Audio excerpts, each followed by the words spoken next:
Can we declare this together? Ready?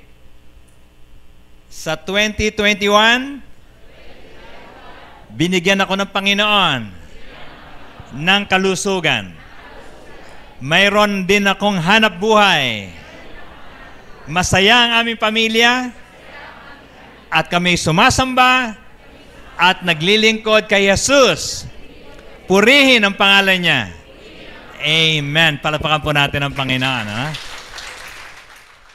Alright. Here's the word of the Lord. Sa gayon, natupad ang sinabi ni Propeta Isaias. Ang mga taong nasa kadiliman at nakakita ng maningning na ilaw, sa mga nakatira sa lilim ng kamatayan ay sumikat ang liwanag. Amen. God bless you as you listen to the word of the Lord. Please be seated.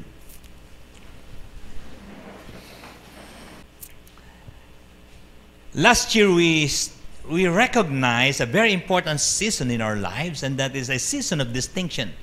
God raises us up to be above the rest of the neighborhood, not because of our arrogance, but because God wanted to recognize people that are His. Amen. Sabihin nga natin, nalaman ko ang galaw ng Diyos sa buhay ko. Ang pag-iingat niya, yung provision niya. Imagine, people who don't have jobs have been well provided, just like the sparrows in the sky, just like the flowers in the field. And so our response to that is worship, thanksgiving. Pero hindi lang po sa umpisa, kasi po baka mamaya pareho kayo ng mga kakilala ko, uy, sisimba ko ngayon, unang linggo, para sunod-sunod, ay pamahiin po yun. Hindi po natin dinadaan doon. We make sure that we seek first the kingdom of God and His righteousness, because it will be fulfilled. It will be fulfilled that provisions and prosperity will be to those who honor Him. He said, those who honor me, I will honor. Dapat we will be filled so that we will fulfill. Amen? Now, taking a look at Matthew, we're beginning to understand that there are lots of quotations from Isaiah, because Isaiah took note of important prophecies regarding the Christ. And so, pag binabasa po natin yung Matthew, ang dami pong fulfillment ng kanyang mga prophecy tungkol sa Mesias. Isa-isahin ko po mabuti yan, sapagkat nasa Matthew po tayo. Sino po nag-umpisa na magbasa ng Matthew? Matthew, yes. Pakisabihan mga yung katabi, mag-umpisa ka na silin. Okay? Please join with us, kasi po pag nagkwentuhan, we would know that we are on the same page. And so ito po yung binasa natin kanina. Pinahayag ni Isaiah ito long ago, kino-quote ngayon ni Matthew. Sabi niya, ang katuparan nito, ngayon na, natutupad ngayon. Everything about Jesus Christ is being fulfilled right now in our midst, sabi po ni Matthew. Ano yun? Mga taong nasa kadiliman ay nakakita ng encouragement. Biglang lumiwanag ang mga mukha nila. They receive lights in their lives. Tapos yung mga nakatira sa lilim ng kamatayan, maya-maya tinutuhog ng mga balaraw at mga sibat ng Roman Empire, ay biglang nagkaroon ng pag-asa, sumikat sa kanilang liwanag, and they followed Jesus. It was quite a fulfillment in their time.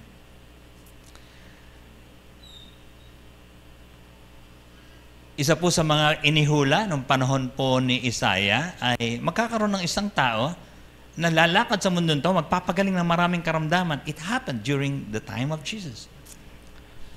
Dinala kay Jesus ang maraming sinapian ng mga demonyo, na isang salita lamang ay pinalayas niya ang masasamang espiritu at pinagaling ang lahat ng may karamdaman. Sa gayon, natupad ang sinabi ni Propeta Isaias, inalis niya ang ating mga kahinaan, pinagaling ang ating mga karamdaman. It was fulfilled in the time of Jesus.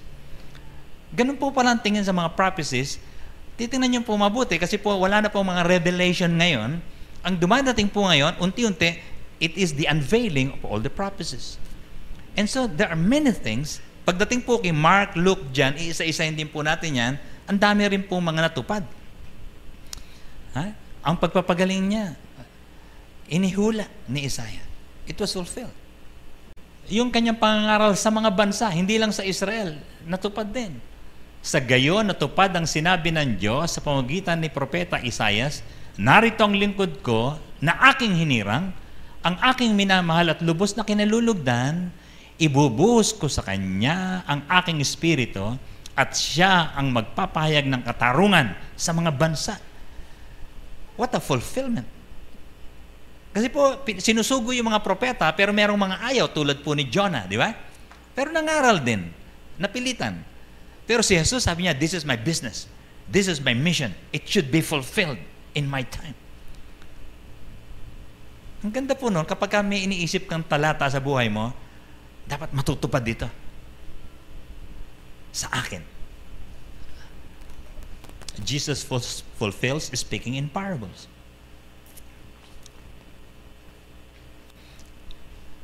Madalang yung mga propetang may mga parabola. Isa si Nathan, meron siyang mga kwento. Tapos sabi niya, natupad ngayon. Sabi niya, ikaw yon, sabi niya, sa mahal na hari, na si David.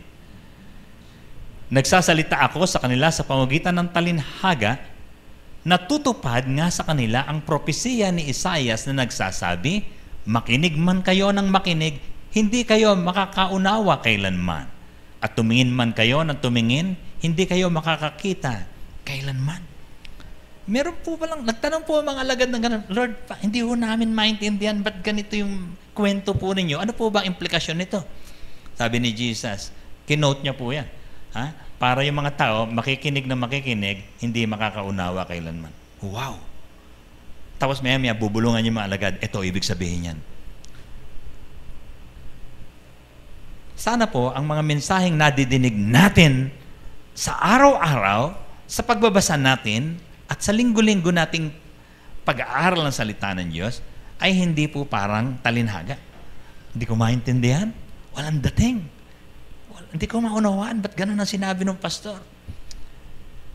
It happened during the time of Jesus.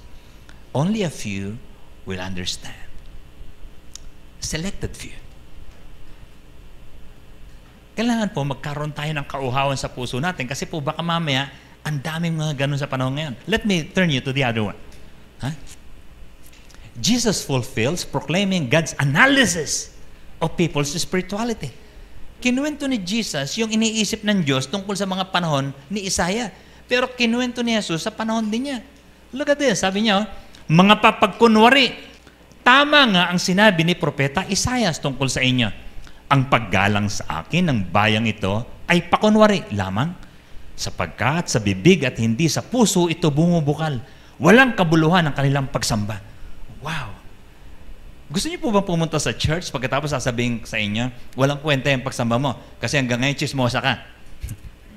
Ang sinasabi po ni Jesus, sumasamba kayo sa inyong nguso, hindi sa puso. Puro lip service lang. Umawit nga siya. Umawit sila. Haba, ilang oras. 30 minutes kami umawit. Pero sa nguso, hindi sa puso. Sabi ni Jesus, bantayan nyo. Baka yung henerasyon nyo, ganun din. Because He said those in His time. Basang-basa po pala ng Diyos yung mga sumusunod sa Kanya. Christianity should be measured also. Are you with me? Sabi nga natin, Jesus fulfilled it all. Amen? Tinutupad po ni Jesus yung mga salita ng Diyos na tukol sa Kanya. Now, meron din bang para sa akin? Jesus prophesied for you, for the church to fulfill. Meron pala akong i-fulfill din? Opo. Sino po kasama sa church dito? Kasama sa church ni Jesus Christ? Taas ang kamay. Kasama po ba kayo sa church? Kung kayo po ay tinubos ng Panginoong Jesus, you're invited to become incorporated into the body of Jesus Christ. At pagka sinabi nyo, I am part of the church, meron pong i-fulfill ng mga propesiya ni Jesus tungkol sa atin. Amen? Look at this. You too can fulfill Jesus' words. Number 1. Sabi po niya, humayo kayo at unawain ang kahulugan nito. Si Jesus na po nagtuturo. Habag ang nais ko at hindi handog. Sapagkat naparito ako upang tawagin ang mga makasalanan, hindi ang mga matuwid. Number 1, Jesus calls sinners. So the question here is, are you a sinner? And will you surrender to Him? Amen? Bawal pong pumunta sa church ang mga walang sakit, walang karamdaman, walang kasalanan. Sapagkat hahamakin nyo lahat ng nandito, manggugulo lang po kayo. Amen? Tanongin katabi mo, may kasalanan ka ba, Dre? Dapat po, meron na po kayong pag-realize ng inyong sarili. Ay, naku pa, oo nga pala talaga, bruha talaga ako. Naku, manunugal talaga ako. Ay, talaga ako, sinungaling talaga. Ay, naku, pag nakakita ako ng babae, nagnanasa kakakita ako sa kanyang mga laman. Dapat po, isang araw na amin nyo na sa Diyos yan. I need help. Amen? At the thing is, tinitipon tayo ng Diyos as a people who surrendered to Him. Amen? Ha? Ganun pala ang business ni Jesus sa panahon natin ngayon. Sabi nga nyo, fulfilled. Dapat po matupad yun. Makikipagtipon nga ako. Anong samahan yung church nyo? Ano yung MCC ngayon? Samahan po ng makasalanan yun eh. Ha? Makasalanan kayo lahat doon? Opo. Yun po kasi hula. Amen? Amen? Dapat magsama-sama ang mga makasalanan na nagpapaayos ng buhay sa Diyos. So you have no place here. Kasi po, ikikriticize nyo lang, ba't ganun magsalita yun? Hindi marunong mag-English. Gaganunin nyo lang po. Ay, ba't ganun siya magluto ng binagoongan, matabang. Lahat po, pipintasan nyo na lang.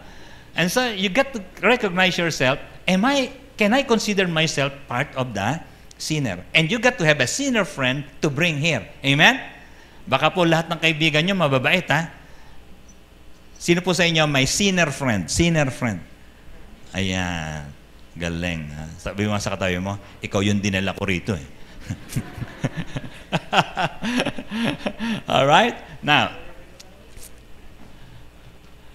dito mga ganito. Gusto ko ma-realize nyo, makakuha nyo ng picture. Sabi nila, dapat alam mo, ay meron akong lumang buhay eh. Sasampulan ko lang kayo ano yung lumang buhay. Ha? Number 1, walang disiplina sa pagkain. Aray, aray, aray, aray. Sabi mo sa katabi mo, aray, aray. Okay, kasama po ako ron, ha? Makasalanan din ako. Noong Christmas, nagluto ng barbecue si Jorel, ano? Natukso rin po ako. Okay. Okay. Pero noong New Year, nag-barbecue na naman, nagtagumpay na ako. Sabi ko, kinausap po kasi ako ng doktor ko, sabi niya, TJ, mataas yung kreya mo, ha? Pero kayang-kaya mo yan. Iwasan mo to. Number 1, dairy products. Paborito ko po keso. Paborito ko po gatas. Lagi ako sa PCC, ati lalaki. Iinom po ako ron pagkatapos. So, bawal yan. Number 2, bawal ang pork, ang bawal ang beef. So, medyo malungkot po ako. Buti na lang po ay pwede pa rin ako kumain ng paborito kong itlog. So, walang disiplina sa pagkain. Yan ang kwento natin. Ha? Number 2, ano pa? So, soft drinks. Sabi nga natin, tas kamay, guilty. Okay? Ito, lumang buhay ito, nagpupuyat.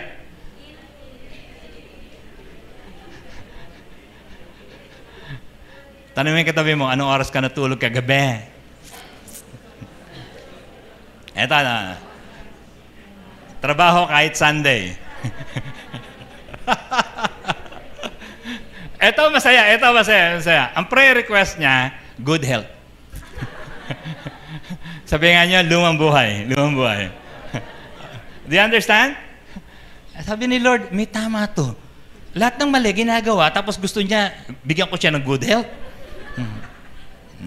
Bigyan ko example na isa. Ha? Lumang buhay na naman to, ha? Lumang buhay. Nagsusumbatan yung mag-asawa sa budget. Kulang yung binibigay mo sa akin.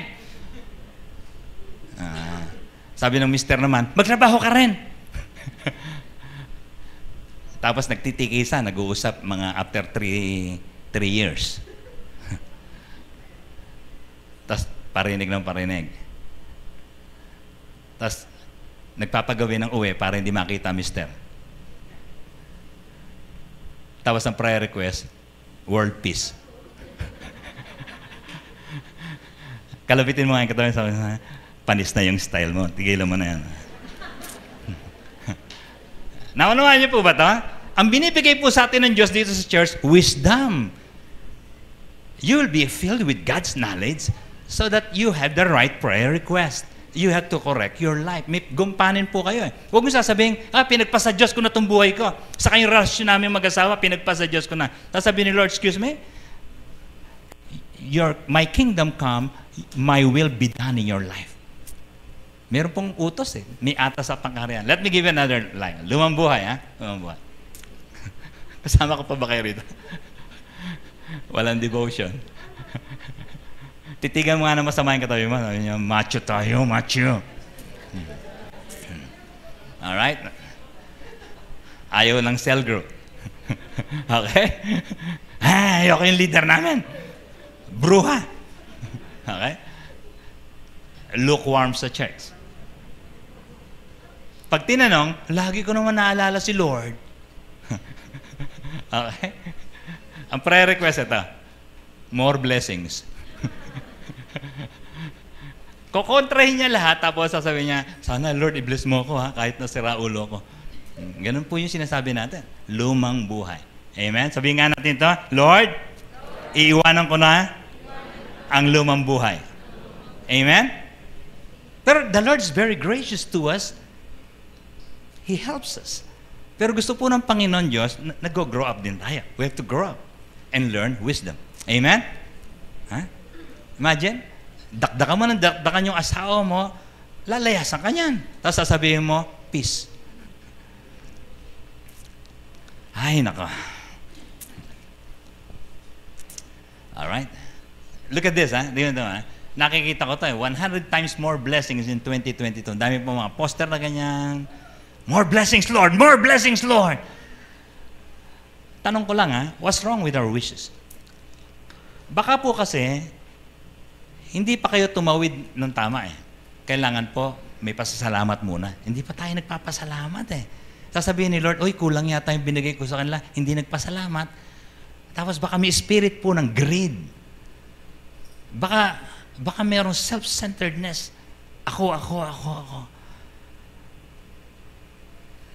Yung lahat po ng mga pagpapala natin, gustong ibigay ng Diyos yan, pero baka po naliligaw yung ating mga puso. Sabi ni Lord, these people worship me in their lips, but not, their hearts is far from it. Magpasalamat ng gusto. Pag hindi pa po nyo nagawa yan, you pause before lunch. At sabihin nyo sa akin, Lord, thank you po pala talaga. Maayos yung bahay namin, napagawa ko po yung kuryente, yung tubig namin, gripon tumutulo. Ang ganda na po ng performance, Lord, malakas na tulo. Now, eto na, may problema po kasi yung mga padasal-dasal natin. Gusto ni Lord, kingdom. The kingdom must rule us. Look at these words. Kapag kayo nanalangin sa akin, napansin niyo ba ito? Ang daming unanswered prayer. God does not answer many prayers. Kapag kayo nanalangin sa akin, hindi ko kayo papansinin. He said that. Kahit na kayo'y manalangin ng manalangin, hindi ko kayo papakinggan. God said that. Sapagkat marami na ang inyong pinaslang, linisin niyo ang inyong sarili at magbalik loob sa akin. That's what God wanted. Sa aking harapan, kasamaan niyo ay aking tigilan. And so napansin niyo po ba? We don't encourage you to just pray and pray. We change a lot. Ang number one battle cry po natin is really repentance. Lord, ayusin po namin ang aming mga buhay because we want the blessings to go through, to penetrate us. Amen. Ha? Imagine, meron palang ganyan mga kaisipan si Lord. Sige, subukan mo lang, mag-pray ka lang. Sige, habaan mo pa. Walang kwenta sa akin yan. Hindi ko papakinggan. Sapagkat marumi ang iyong puso. Repentance is key. Hindi po nakukuha si Lord sa mga dasal-dasal. He has to see your submissiveness, your surrender to Him. Amen? Amen? So take a look at your relationship with God. It's not that prayer doesn't work, but God is asking us to be very true to Him. Nung panahon ni Jesus, ganito naman po ang sinabi niya, hindi nakuha ko sa dasal. Sabi niya, huwag niyong dadanin sa dasal. Mag-ayusan tayo ng buhay. Can we read together this time? Ready? Go! Kaya't huwag kayong mag-alala na baka kayo kapusin. Hindi ba't ang mga hentil ang nababahala tungkol sa mga bagay na ito? Alam na ng inyong Ama na nasa langit na kailangan nyo ang lahat ng ito. Ngunit higit sa lahat ay bigyang halaga ninyo ang kaharian ng Diyos at ang pamumuhay ng ayon sa kanyang kalooban, at ibibigay niya sa inyo ang lahat ng mga bagay na ito. These are favorite verse, di po ba? Matthew 6:33. Seek first the kingdom of God and His rule, His righteousness. Sabi niya, ay nako, hindi mo kailangan mag-pray. Alam ko na yan eh. Alam ko na kailangan mo ng boyfriend. Amen? Alam na ni Lord na kailangan mo ng trabaho. Alam niya yan eh. Hindi mo kailangan siyang paulanan ng katakot-takot na prayer request. He knew it. Gusto ni Lord, seek His purpose. Amen? Hindi po sinabing seek Ye first na ganito, no? O sige, umaga, unahin mo ako, magdasal ka. Hindi po yun ang ibig sabihin nito. Ibig sabihin nito, prioritize God's rule in your life. Hindi po pang umaga lang si Lord. Sa tanghali, asikasuhin mo ang kanyang mga layunin. Sa gabi, ay gayon din sa iyong buhay. Amen? Amen? Hindi ko sinasabing masama mag-pray, ha? Pero sabi ni Lord, hindi ko papakinggan yung prayer mo kasi hindi mo ako pinapahalagan sa iyong buhay. When you pray for rain, ang ganda po nitong African proverb po ito. Napakinggan ko ito kay Denzel Washington. Kinote niya po pala ito. Sabi niya, be careful, ha? When you pray for rain, you have to deal with the mud too. Ano yung sabihin nun? Oh, umulan! Subukan niyo po yung kotse niyo, ha? Pagka mapatakan ng konting ulan, puro putik na po yun. You have to deal with the mud. Ang dami nating mga maling hingi eh. Ito, sabi ng isang tao, ano ba ang prayer request mo talaga? Sumagot siya, sabi niya, long life. Alam niyo ba kung gaano kapanganib yung prayer request na yan? Because when you ask for something, be careful because it would be coupled with responsibility. Baka akala nyo maganda yung mahabang buhay, nagdaramdam kayo, ba't siya namatay kagad? Ang daya-daya ni Lord. Huh? Mess with mud when you ask for something. Look at this. Sana po yung asawa ko, umuwi na po siya para magkayakap kami lagi. Makasama na namin siya, masaya. Ingat ka sa prayer request na yan. Umuwi yung misis niya. Ano? Maya-maya, tinatanong siya, asan ka na? Magkasama na sila. Maya, asan ka? Uwi ka rito. Ganito pala misis na umuwi. Maya-maya, gusto magkasama sila, gusto labing-labing, gusto minamasahe siya lagi. Sabi niya, umalis ka na uli.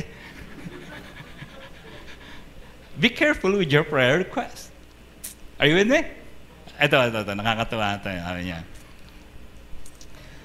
I'm praying for health and wealth. Sorry. Ang prayer request niya, ano palagay niyo? Wealth o health? Ano mas maganda prayer request? Wealth na lang. Health? Alam niyo bang magkamag-anak yan? Pag humingi ka ng wealth, ingat ka, ha? Bibigyan ka ni Lord ng trabaho, bibigyan ka ng boss na masungit, kasi susweldohan ka niya, bibigyan ka niya ng bonus, bibigyan ka 13th month pay. So bibigyan ka niya ng trabaho, at dahil dyan may stress ka, dahil dyan tataas ang presyon mo, dahil dyan kikita kayo ng doktor lagi, bibigyan ka ng gamot, tapos niyan, susumpain mo mabuhay.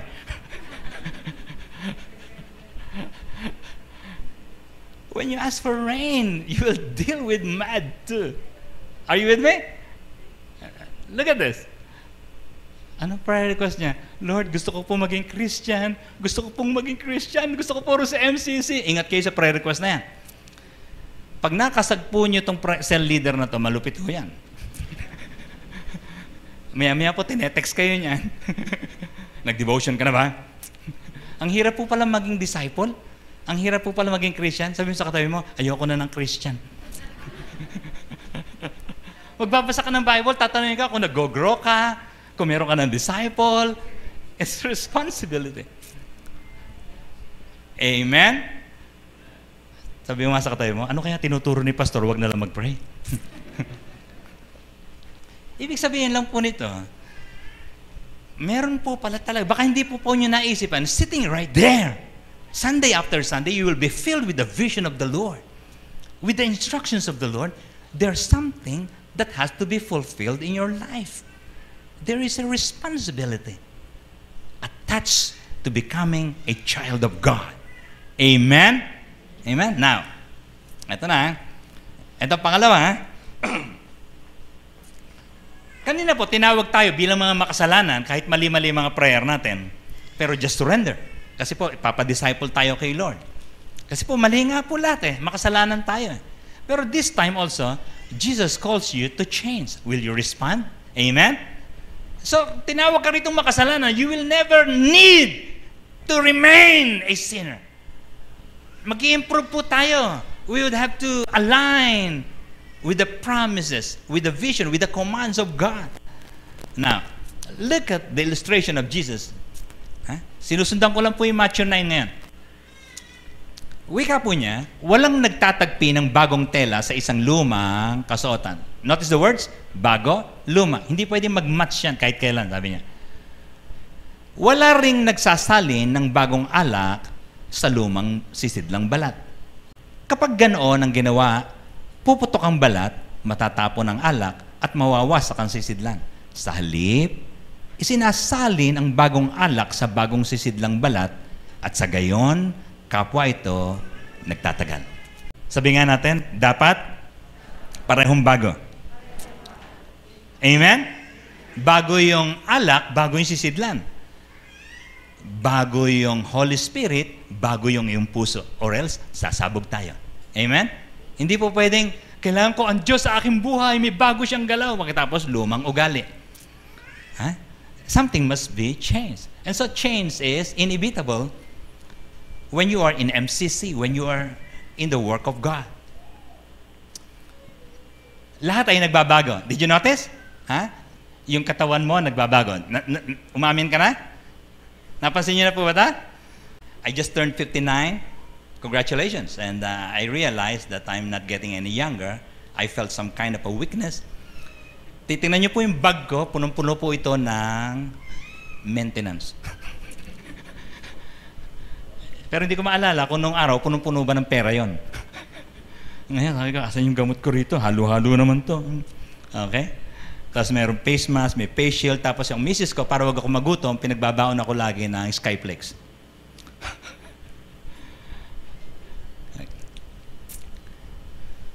Nagbabago yung katawan mo, ano? Pumuti ang buhok mo. Amen? Nagkaroon ka ng konting pileges. Nagbabago po yung mga isip natin. Yung mga paniniwala mo nung araw, hindi na natin paniniwala ngayon. Napansin niyo po ba yan? Napansin niyo po ba? Ibang paniniwala mo sa Diyos nung araw, ibang paniniwala mo sa Kanya yan. Amen? And so we're trying to help you. You get to grow. Everything must change. Yung pamilya mo, nagbago. Relationships change. Yung anak mo, nagbago yan. Hindi mo pwede sabihin sa kanya na, huwag kang lalabas. Ay, lalabas yan. At may mga ibang otoridad na siya. Ang dami niya pong mga sinusunod. Yung kaibigan mo, nagbago. Did you realize that? Hindi po pwedeng umuwi siya rito, galing na Maynila, tapos inoobserbahan mo siya. Yung isa naman, magpapasiklab ng konti. Sasabihin ko sa kanila, hindi ako nagbago. Kaya magkakamay din yan. Tataas din niya yung kanyang paa pag kumakain. Pero totoo noon, hindi siya ganon. Papa-impress lang. Sapagkat nagbabago. Amen? Sasabihin mo, birthday ko, hindi niya na naalala. Nagbago na siya. Excuse me? Sa dami ng kaibigan niya ngayon, after 25 years, kaibigan nung ba kailan yan? Nung high school. Nagbabago po lahat. Huwag niyo pong expect na pareho rin siya ngayon. Amen? Lahat nagbabago. Ang trabaho mo nagbabago.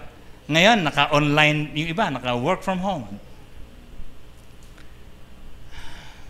Mas maraming yumaman ngayon, mas madali yumaman ngayon. Tama? Sumagot naman kayo, kinakausap ko kayo. Nagbabago po lahat at po pwedeng matanggal ka sa trabaho. Okay? Hindi mo alam kung ano mangyayari sa buhay mo. Ngayon, you're working through your hands. Next week, you do not know. Baka wala kang kamay next week. Many things can change. And so, are you ready? Yung barangay, your community changes. All of a sudden, bigla may mga checkpoints. Ngayon po, umiiyak yung mga negosyante sa Maynila. No? Bigla silang declare na level 3. Alright? May mga negosyong hindi magpapatuloy na naman. Community changes. The government changes. Your church changes. Amen? Napansin niyo po ba yan? Nagbago. Nung araw, meron kaming Christmas party, ba't tinanggal ni PJ? Nung araw, nagsasama-sama kami ng marami. Your pastor changes also. Nung araw po, I go house to house. Nag-Bible study po ako. Ang sipag ko po nung araw eh. Ngayon, I only deal with a few leaders and send them off. Equip them, send them off. Equip, mentoring, send them off. Pero po, pwede pa rin po ako makadalaw sa mga patay, sa birthday, mga kasal. Pero, ang dami ko nang dinedelegate, ano? Why? Because now, there is a greater demand. I changed. Huwag niyo sasabihin, dati dumadaan si pastor sa akin. Nagbago na po ako ng buhay. Amen? Alright. Hindi na nga hulugang, I'm not available for you if you have a need or a crisis, pero we will think, baka po pwedeng i-delegate o baka pwedeng ako na mismo. Alright? Sabi mo nga sa katayo mo, nagbago pala lahat. Amen. Now, etong pangit dito you can think that you're a victim of change. And mind you, you can be destroyed by change. So dapat po medyo nakahanda kayo mabuti because we do not know, we have no inkling what 2022 is. It is a blessing, but we will face it properly. It's time for change. Pero perhaps the right word is, it's time to prepare to change. Amen? Amen? Paano ba maghanda? Ano ba ang dapat kong gawin talaga? Marami po kayong dapat ihanda. Yung isip po natin, huwag niyong sasabihin, nung araw, masama po yung salitang yun ngayon. Alright? So there got to be a response. Po pwedeng you can remain the same or change. Early morning, I was here and I was talking to dumadami pong pulubi sa paligid. And so, I dealt with some of, nahuli po ako nung isa, sabi niya, bigyan mo ako ng kabuhayan. Ninervous ako dahil kabuhayan po hinihingi. Kala ko humihingi lang ng 20. Pero salita lang po niya yan, hindi po siya taga rito kasi. Sabi ko sa kanya, sige, pero bakit? Sabi niya, nag-iisa lang ako sa bahay. Okay. Asa asawa mo? Wala na. Ba't mo pinatay? Hindi. Sabi niya, namatay. Okay. Yung mga anak mo nasaan? Ay, nag-asawa na lahat. Ako na lang mag-isa sa bahay. Sino nagluluto sa'yo? Ako lang. Paano yan? Wala kang hanap buhay. Sabi niya, eto, nanghihingi-hingi lang. Sabi ko, dapat binibigyan ka na ng mga anak mo. Matanda ka na. She's already 72. Asa yung mga anak mo? Sino yung pinakamalapit? Andiyan sa Gimba? Ay, ang sama ng ugali nun. Panganay pa naman. Dapat may kasama ka sa bahay. Huwag na. Baka magkaroon pa ng demonyo sa bahay ko. Sabi ko, kanina ka pa. Marami ka masasamang salita. Number 1, yung panganay mo, masama. Number 2, ngayon may demonyo ka na. Sabi niya, baka mamatay ako ng maaga. Pangatlo yan. Sabi ko, baka masama ang ugali mo. Wala kang tinanimba sa iyong mga anak at kaya wala kang inaan eh. Sabi ko, nagmamadali ako, bumalik ka rito, inabutan ko lang po muna ng maliit na halaga. Balikan mo ako rito, mag-uusap tayo, pupuntahan natin yung anak mo sa Gimba. Lalo lumungkot. Ayaw niya ng mga proposal ko. Sabi ko, may cellphone ka ba? Wala akong cellphone. Paano mo kukontakin yung mga anak mo? Bahala sila sa buhay nila. And so there are things that happen in her life and baka mali mga responses. And so some people need help. We need some help. There are people who may be in a crisis, but you got to be helpable. Are you with me? Now, you can ignore change. Parang ostrich, ilulubog niya yung ulo niya sa buhayin, sasabihin niya, wala nang problema. Another term for this is to repress it. Repression is to deny it. Okay lang yan, wala. Ganon. Number 2, you can fight it. Meron pong there are changes that you could not fight. Digong will insist on it. Pwede, we can pray and adopt. Maybe we can recommend that. Tingnan natin. Kasi pag nagpe-pray tayo, maraming mga consultations, maraming revelation si Lord sa isip natin. And then finally, prepare to change. Amen? Kasi po hindi natin makokontrol. Magpapalit lahat ng sitwasyon. Please consult us. Pastor, natanggal ako sa trabaho.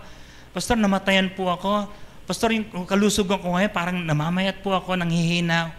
You get to respond properly. Hindi po pwedeng bigla na lang kayong pumapanaw.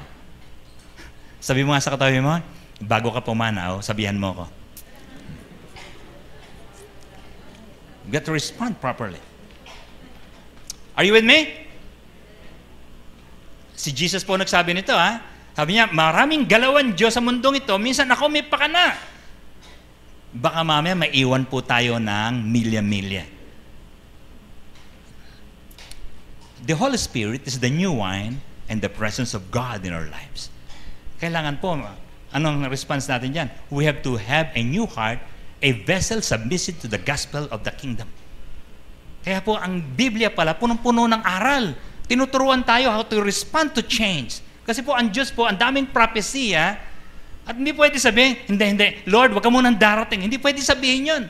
Lord, yung Antichrist, balita ko may Antichrist, cancel it in the name of Jesus. Hindi po pwede po. Hindi po gagawin ng Diyos yun. Ang dami pong hindi gagawin ng Diyos because He allows change so that His will come out. Do you follow? Kasama ko pa ba kayo dito? Now, you too can fulfill Jesus' words. Ito pa ang panghuli natin, ha? Jesus calls spiritual leaders, will you be God's servant in 2022? Kasama ko pa ba kaya? Ha? Teka muna, pinalusot tayo ni Lord, lusot lang ba talaga yon? O ini-equip niya tayo? And therefore, gusto niya, tumulong ka na rin sa iba. Maraming mga nangangailangan ng tulong. Do not just focus on your work, on your home, on your life. We will help people. Can you say that with me? Lord, I will help somebody in 2022. Amen? Ito sabi niya, Matthew 9 na naman. Sinabi niya sa kanyang mga alagad, napakaraming aanihin, ngunit kakaunti ang mag-aani. Idalangin niyo sa may-ari ng aanihin na magpapadala ng mga mag-aani. Sabi mo nga sa katabi mo, ikaw yon. Papadala ka ni Lord. Saan? Somebody needs you. You are strong. Somebody is weaker. You got to give a helping hand. Amen? Ang ganda. Simple-simple lang po ang buhay. Inaayos ka, nagpaayos ka, may aayusin kang iba. Amen? Huh? Now, look at this story. Si Steph Curry is now one of the best shooter in NBA. Pero time was when he was just watching. Amen? Ang ganda, no? Ha? Ano yan? Naabot niya na po ito, yung record, oh. Wala na yata makakahabol sa kanya. 3,003 points, career high. Time was when he was just watching. Sabi niya, siguro na malit siya, gusto ko maging 3-point shooter din. Famous like who? MJ and whoever.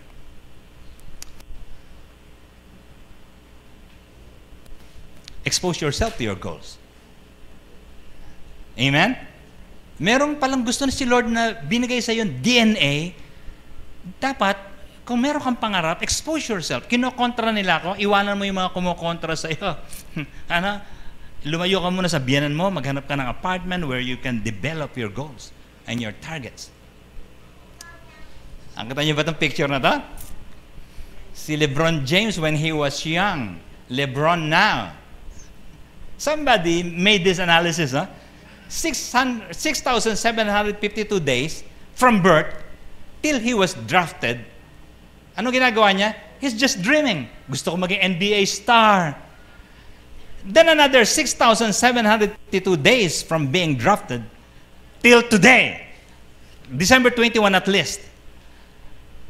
He is now fulfilling his dream. Amen? What are you? Half of LeBron's life is aiming and half of LeBron's life is fulfilling. Nasaan po kayo ngayon? Andun po ba kayo sa dreaming pa? Aiming? Planning? Preparing? Hey, baka po kailangan tumawid na po tayo. Teka muna, it's time to fulfill. Kay LeBron pala, kalahati ng buhay niya. Fulfilling na eh. What a way to fulfill an ambition. Amen? Amen? Dapat meron kang ganun eh. Asan ka ba ngayon? Dapat you got to know. Sobra naman ako. Ang tagal ko naman mangarap. Puro na lang ako dreaming. Ang tagal ko naman, puro lang ako praying. Ang tagal naman. I have to make a step now. Sabi nga natin, in 2022, abangan nyo ko! Ano, abangan sa'yo? Ay, ang lupit ho nito. Andrew Carnegie, millionaire in his time. Sabi niya, I spent the first half of my life making money and the second half of my life giving it away to do the most good and the least harm. Amen? Ano pong negosyo nito? Bakal. Magbabakal po ito. Entrepreneurial Ventures in America's Steel Industry. Meron po siya kapangalan, si Dale Carnegie, hindi po niya kamag-anak. Salesman naman po yun ng real estate. Okay? Ito po ang tandaan niya. Andrew Carnegie, kalahati ng buhay ko, naghanap buhay. Kalahati, pamimigay. Sabi mo nga sa katabi mo, umpisahan mo na nga mamigay. That's the life we wanted. Fulfillment. Amen? I want fulfillment of God's dreams in my life. And so your parents dream also. And so you. Si Joseph po, nag-umpisa po yung buhay niya, marami pa nag-iinip Napahamak tuloy siya kasi kwento siya ng kwento ng kanyang mga pangarap. Pero yung tatay niya, si Jacob, alam ang dulo ng buhay niya. Nagalit siya ng umpisa, yung mga kapatid niya nagselos. Look at these words from scriptures. Inggit na inggit kay Jose ang kanyang mga kapatid, inisip-isip namang mabuti ng kanyang ama ang mga bagay na ito. When your children gives you dream, get excited. Remember, when they tell you stories, why? It will come to pass. There will be a season of fulfillment in their life. And so you got to take note. You got to have a diary of your children's. Just like what Jacob did. Now, do you know the future already? Pero hindi po yun ang tinutukoy natin pagdating sa future, di ba? You know the scriptures. May mga words po ng Panginoon sa atin. Look at Jesus. Nung pong nakaharap si Jesus bilang baby, kausap po si Mary, meron pong isang mama, pangalan si Simeon. Look at these words. Binasbasan sila ni Simeon at sinabi kay Maria, tandaan mo, ang batang ito'y nakatalaga sa ikapapahamak o ikaliligtas ng marami sa Israel. Siya ang magiging tanda mula sa Diyos, ngunit tutulig sa siya ng marami. Mary already knew the future of Jesus. Nako, maraming criticism pala yung anak ko. Nako, marami pala matitisod, pero maraming maliligtas. I know the future of Jesus, sabi po ni Mary. Amen? And so, prophecy has a very important role in your life. Meron po bang nagpa-prophesy sa buhay niyo? Yung mga devotions po ninyo, kino-confirm po ni Lord yan. Meron pong track record si Lord sa mga sinasabi po sa atin. You got to know because there will be a season of fulfillment in your life. Mary knew the future of his child, of her child. Jesus knew the future of his followers. Amen? Alam niya, no, tinawag niya, Peter, I will make you fishers of men. And so pag didikit po kayo dito sa MCC, magtatagal po kayo, napansin niyo, hindi nagsisimba yung mga tao rito. Binabago yung kanilang isipan, pinapalitan ng mga pangako ng Diyos at mga atas ng Panginoon sapagkat matutupad dito sa kanilang mga panahon. When I met Cora, I fell in love right away. Larawan ng kawalang malay. Wala siyang kamalay-malay nang siya'y pinakasalan ko. Kung ano ang kanyang kinabukasan, batayin niya. Cora is very good in counseling. Sabi ko, makakatulong siya sa pakikinig at pagdidirect ng buhay ng maraming tao. She will be a helper in MCC. Amen? She will be a very good helpmate. Do you know the future of your sons, your daughters, your husband? Pag nasa MCC po kayo, you almost know that the end of your life would be shepherding people. Amen? You will help at least one. At least one, may tutulungan ako. Hindi po pwedeng yung pera ko, akin lang. Yung bigas ko, akin lang. Yung damit ko, luma na. Hindi ko pa ginagalaw sa eskaparate, akin lang yun. Memorabilia. Ang tawag sa bahay namin, museo. You know, you share. Kaya nauubos ka agad. Si Lord naman, palit ng bago. Amen? Ang ganda ng mga strategy ni Lord. No? Ha? Pag ikaw humawa ka ng cell group, alam ko na kung anong future mo. Yung mga batang yan, lalaki, magiging church yan. Amen? Ha? You got to know. Ba't ako may cell group? Ano to? Wala lang ako magawa? No. You will be helping people. You will be gathering people. Ang pinakamatandang tao sa mundo, on record by Guinness, is 119 today. Tama ba yan? O yesterday? January 2? Today, January 2, today. Birthday po niya, 119th birthday. Si Kane Tanaka. May tanong po ako pahabaan ba talaga? Si Jesus po, 33 years old lang, kinuha na Di ba? Ninoy, maaga Di ba? Hindi po pahabaan, tingin ko. Pero kung papahabain ni Lord yung buhay mo, maging makabuluhan ka naman. You got to be very useful. Now, begin now. Ask God, Lord, make me useful. Hindi po pwede, napapasok lang ako sa trabaho upang gampanan ng isang tungkulin kinamumuhian ko. Ang dami pong gano'n, galit na galit sa trabaho pero pasok ng pasok. Do something that you enjoy with people. Tama na po yung hihiga-higa at uupo-upo. And so, eto na, medyo napahaba lang po ang konti because I'm launching this. Every Sunday po, I will be discussing fulfillment of God's plan in your life. Are you excited? Gusto ko po, tirahin natin mabuti ito kasi hindi po pwede na para kasi Lola Iska gusto nang pumanaw. Sabi niya, natupad ko na lahat ng 30 Now, isa-isa lang. Number 1, fulfill God's character in you. Fulfill God's ultimate purpose in you. Fulfill God's overflow of blessings to a given people group. Amen? Meron pong bibigay ng mga tao sa iyo. Number 1, character. Kung last year, tinira mo yung humility, Pastor, nagpatawad na po ako, okay na po ako. E di ngayon, tirahin mo naman generosity. Amen? Na? Choose one character of God. Dapat ang tema mo, kung generosity is John 3:16. For God so loved the world that He gave. And then I will develop giving in my heart. That's character. Number 2, fulfill God's ultimate purpose in you. Kung gusto ni Lord na maging magsasaka ka talaga, and then be the best farmer in the land. Parang yung Longping, nagpo-produce ng mga habang grain na ganon. No? Yung isang tinanim, 3 hektarya kaagad. Galing, di ba? The best farmer, the best scientist, the best carpenter ever. Know your DNA because God is positioning you somewhere. Amen? Now, finally, make sure there are people around you that would be an extension of what God wanted. Be a blessing to somebody. Tayo po tayong lahat.